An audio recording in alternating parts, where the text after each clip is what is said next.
నమస్తే. ఈరోజు మన ముందు పెనుబల్లి మండలానికి చెందిన విశ్రాంత ఉపాధ్యాయులు, సర్వేయర్గా, లయన్స్ క్లబ్ పెద్దలుగా, గౌడ సంఘం పెద్దలుగా వారి యొక్క జీవితకాలంలో ప్రయాణం చేసి ఈరోజు విశ్రాంత ఉద్యోగులుగా ఇంటిలో కొనసాగుతున్నారు. వారు వజ్జూరి వెంకటేశ్వరరావు గారు, మా గురువు గారు కూడా. వారిని ఈరోజు పరిచయం చేస్తున్నాము. వారి యొక్క అనుభవాలను, వారి జీవిత అనుభవాలను ఈరోజు మనం నెరవేర్చుకుందాం. నమస్తే వెంకటేశ్వర గారు. నమస్తే. మీకు ఇప్పుడు వయసు ఎంత అండి? వయసు 81. మరి ఆ రోజుల్లో మీరు చదువుకునే రోజుల్లో మీ కుటుంబ పరిస్థితి? మాది రామచంద్రరావు బెంజరు, పెనుబల్లి మండలం. అయితే నేను మొట్టమొదటి చదువుకున్నది కల్లూరు హై స్కూల్లో. ఆ తర్వాత పెనుబల్లి హై స్కూల్ వచ్చినప్పుడు పెనుబల్లి హై స్కూల్లో హెచ్ఎస్సి చేశాను.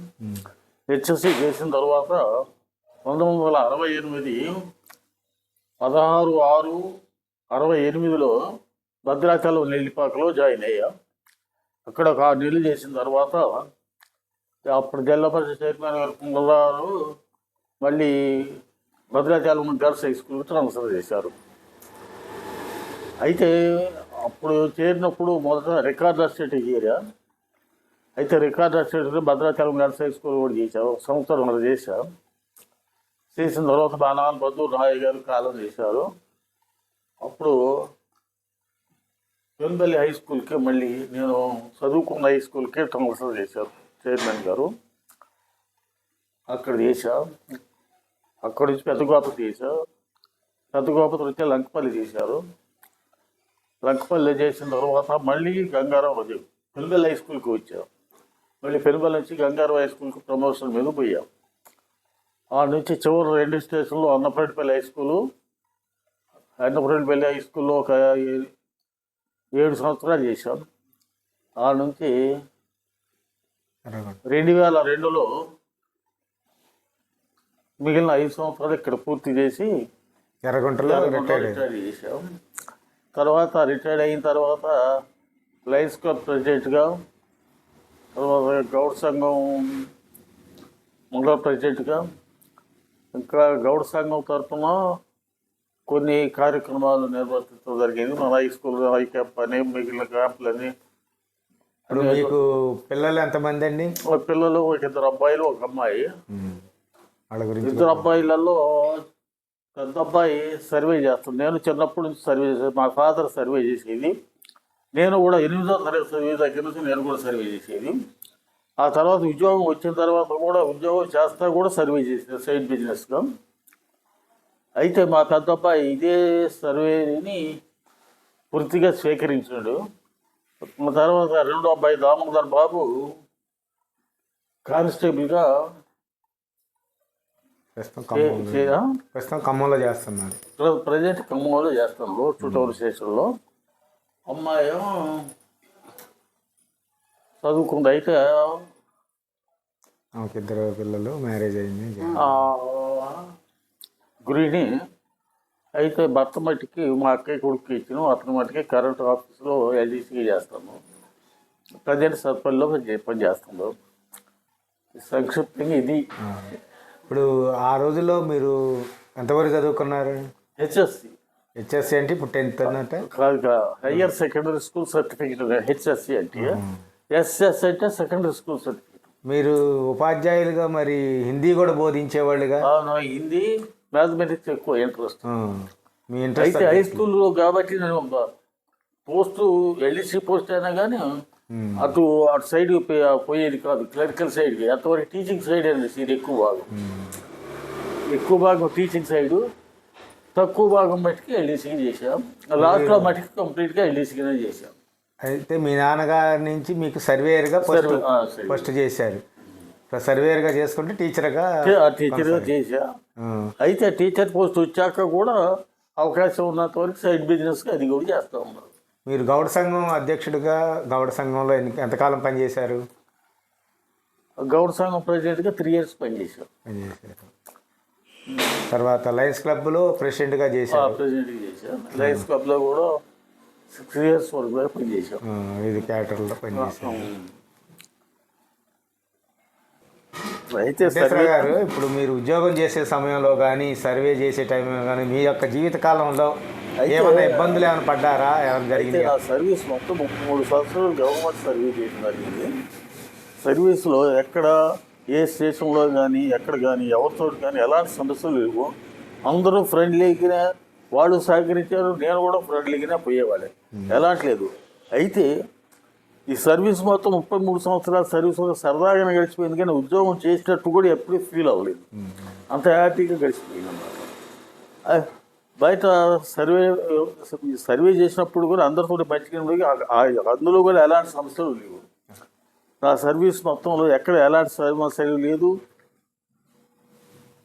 మామూలుగా జీవితంలో కూడా ఎటువంటి మన సమస్యలు, పోలీస్ స్టేషన్లో పోవటం కానీ ఎలాంటి సమస్యలు కానీ, ఒకరితో పంచాయతీలు వేసుకోవటం ఇలాంటి సమస్యలు ఏమీ లేవు. అయితే హ్యాపీగా అవ్వాళ్ళ నుంచి ఇవాళ కూడా ఇప్పుడు కూడా మేము హ్యాపీగానే ఉంటున్నాం అంతవరకు. వెంకటేశ్వర అయితే గారు, మాకు మొదట మీరు వెంగళరావు గారి కుటుంబం కానీ, అదే కొండల చెప్తా. గారి కుటుంబాలతో మీరు మొత్తం చెప్తాం. ఎలా ఉండేది మీ సంబంధాలు? అది కూడా చెప్తాం. ఆన్ చేసినావా? అయితే ఇప్పుడు మనకి ఇక్కడ బైనగూడెం అని గ్రామం మాకు ఒక 2 కిలోమీటర్ల దూరంలో ఉంది. అక్కడ జలగం వెంకటరావు ఇక్కడ మాజీ ముఖ్యమంత్రి చేశాడు, హోమ్ మినిస్టర్ చేశారు, సెంట్రల్ మినిస్టర్ చేశారు. అయితే వారి మిస్సెస్ మంగాయమ్మ గారు కూడా వారి ఇంటికి పోయేది, అమ్మ యారా పేరుని పిలిచేది యారాని. పెద్ద దొరగారు వెంగళరావు బట్టికి చిన్నప్పుడు బట్టికి యారాని పిలిచిండుగా, తర్వాత జాబ్ వచ్చిన తర్వాత యారాని నన్ను పిలవలేదు. కొండలవారి మట్టికి 2 సార్లు పిలిచి ఉద్యోగం ఇస్తున్నట్టు వెళ్ళలేదు. 3వసారి తప్పనిసరి పరిస్థితులలో వెళ్ళాల్సి వచ్చి వెళ్ళాను అనమాట. అయితే కొండలరావు గారి ఇంటికి పోయేది, సన్నిహితంగా ఉండేది కొండలరావు గారి కుటుంబంతో. ఇక్కడ వెంగళరావు అబ్బాయి పెద్ద అబ్బాయి జలగం ప్రసాద్ గారు మేము కలిసి బట్టికి సరదా తిరిగేది. ఇక ఒకవేళ మేము వాళ్ళ ఇంటికి పోయినా వాళ్ళ ఇంటికాడ భోజనం చేసేది, ఆయన గారు మా ఇంటికి వచ్చిన మా ఇంటికాడ భోజనం చేసి సరదా కలిసి తిరిగేది. అప్పుడు రోజులలో అడిగిపోయి షికారు చేయటం సరదా. అప్పుడు ఆ రోజులలో కూడా షికారు చేసాం. 65 కాడ నుంచి 68 వరకు కూడా 3 years అంత సరదా గడిచిపోయింది. అయితే కొండల వారు జాబ్ ఇచ్చాడు. మళ్ళీ నా రిటైర్మెంట్ ఫంక్షన్కి వారిని పిలుచుకొచ్చా, వారి చేతుల మీద మీదుగా రిటైర్మెంట్ కూడా తీసుకోవడం జరిగింది. రిటైర్డ్ అయ్యారు. అయితే నాకు ఎక్కువ సంతోషం కలిగింది అంటే జాబ్ ఇచ్చింది వారే, నా రిటైర్మెంట్ ఫంక్షన్కి వచ్చింది కూడా వారే. అందుకోసం చెప్పని లైఫ్లో ఎలాంటి ఒడిదుడుకులు లేవు, సరదా మంచిగానే గడిచిపోయింది, సంతోషంగానే గడిచిపోయింది. ఇప్పుడు కూడా సంతోషంగానే ఉంటుంది. ఇప్పుడు 78 years కదా మీకు, ఆరోగ్యరీత్యా ఎలా ఉంటుంది మీకు? ఎలా ఉంది ఆరోగ్య పరిస్థితులలో? అప్పటికి 1 or 2 years back chest pain వచ్చింది ఒకసారి.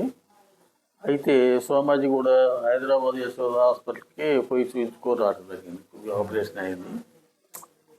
అప్పుడు కొంత ఖర్చు అయింది, కొంత బిల్లు ఇచ్చారు, అది సబ్మిట్ చేసినాం. ఇప్పుడు ఎలా ఉంటుందండి మీ ఆరోగ్యం? ఇప్పుడు ఆరోగ్యం మంచిగా ఉంటుంది. బీపీ షుగర్ ఏమన్నా ఉందా? బీపీ షుగర్ కింద లేదు, కానీ బీపీ వద్దు ఒక ట్యాబ్లెట్ తీసుకుంటాం. ఇప్పుడు హ్యాపీ లైఫ్, హ్యాపీ లైఫ్. అంతా పిల్లలు మా అంతా సెట్ అయ్యారు కాబట్టి ఆ పిల్లగాడికి అంత సెట్, వాళ్ళ నుంచి ఎలాంటి ప్రాబ్లం లేదు, వాళ్ళకి నేను ప్రాబ్లం కాదు అట్లా. ఇప్పుడు ఉన్న యువతకి మీరు ఆ రోజు పడ్డ కష్టాలు, నష్టాలు, బాధలు అన్నీ కూడా రేపు ఈ నేటి తరం యువతకి మీరు ఇచ్చే సందేశం ఏమైనా ఉంటే ఒక మాట. ఇప్పుడు అంత ఓపిక లేదు, పరిస్థితి లేదు. అంటే పిల్లలకి ఎలా అంటే వాళ్ళకి అందరికి వాళ్ళకి ఉన్న ఆస్తులు మొత్తం వాళ్ళు పనిచేసి వాళ్ళ లైఫ్లో సెట్. ఇప్పుడు ఉన్న యువతకి ఉద్యోగాలే కావాలని తిరుగుతున్నారు, చదువులు చేస్తున్నారు కదా, వాళ్ళకి మీరు ఇచ్చే సందేశం ఏమైనా ఉందా? ఇప్పుడు ఏమి లేదు, కానీ చదువుకున్న అందరికీ ఉద్యోగాలు వస్తాయని గ్యారెంటీ లేదు. అయితే ఇప్పుడు చదువుకునే యువత కూడా అచ్చం జాబ్ కోసం అని చెప్పని దాన్నే దృష్టిలో పెట్టుకొని చేస్తే ఉద్యోగం రాకపోతే అతని లైఫ్లో మళ్ళీ ఇంకో సెటిల్ అయ్యే పరిస్థితి లేదు. అందుకోసం అని చెప్పని అతను చదువుకుంటున్నా, ఇంకేదో వ్యాపారం చేస్తున్నా, తనకంటూ తన ఇంట్లో ఉన్నట్టు కుల వృత్తులు లేదా ఇంకేదైనా సైడ్ బిజినెస్ ఉంటే వీటిని చూపేసుకుని ఉద్యోగం మీద ఆధారపడాలి. కానీ అర్థం ఉద్యోగం మీదనే ఆధారపడి ఉద్యోగం వస్తుందన్న నమ్మకంతో ఏదైనా చేశారనుకో అది చాలా ట్రబుల్ అయిపోతుంది. తర్వాత వాళ్ళు ఏంటంటే ఉద్యోగం రాకపోతే అసలు ఏం చేయాలో వాళ్ళకే అర్థం కాదు, అలాంటి పరిస్థితి అవుతుంది. ఉద్యోగం కోసం అయితే ఏమీ చేయకుండా ఏదో ఒక పని చేసుకుంటూ స్థిరపడాలని నేను చదువుకునేటప్పుడు బట్టి అప్పుడు కాస్త మాకు ఆర్థికంగా మంచిగా ఉండేది. నేను నాతో వరకు ఒక 3 విద్యార్థులు చదివించా. 3 విద్యార్థులలో 2కి జాబులు ఇచ్చినాయి, మంచి మంచి పొజిషన్లో ఉన్నారు. సరే ఒక అతను మట్టికి సరే అతను వెళ్ళిపోయింది, అతను ఏమైపోయింది ఇటు అయిపోయింది తెలియదు. కానీ 2లో ఒక అతనేమో లేడు ఇప్పుడు. ఒక అతను మట్టుకు ఉన్నాడు, అతను మట్టుకి ఒకసారి ఫోన్ చేస్తూ ఉంటాడు, మాట్లాడుతూ ఉంటాం మంచిగా. ఇంకొకరు పోయిన అతను మట్టుకి చాలా మంచి సహాయం చేసాం. ఎందుకంటే ఆ పొజిషన్ మాకు మంచిగా ఉంది, ఆ పొజిషన్లో వాళ్ళకి సహాయం చేయడం కదండి. ఇక మిగిలినటువంటి వాళ్ళు వాళ్ళ మంచి పొజిషన్లో ఉన్న వాళ్ళు కూడా పూర్తి బాధ్యత మీద వేసుకొని చేయకపోయినా కొద్ది గొప్ప మట్టి చేతనే సహాయం మట్టి చేసి అప్పుడు చదువుకునే రోజుల్లో ఎక్కువ చేసాం. జాబ్ వచ్చినప్పుడు కంటే జాబ్ రాకముందు చదువుకునే రోజులలో ఎక్కువ మంది సహాయం చేయడం జరిగింది అన్నమాట. ఇక వచ్చిన తర్వాత ఈ కార్యక్రమాలు చేయడం జరిగింది అన్నమాట. అట్లా. థ్యాంక్ యూ అండి. మీ యొక్క విలువైన సమయాన్ని మాకు కేటాయించి మీ అనుభవాన్ని పంచుకున్నందుకు మా ఎస్ఎన్ఆర్ మీడియా తరఫున ధన్యవాదాలు తెలియజేసుకుంటున్నాను. చాలా థ్యాంక్స్ అమ్మా.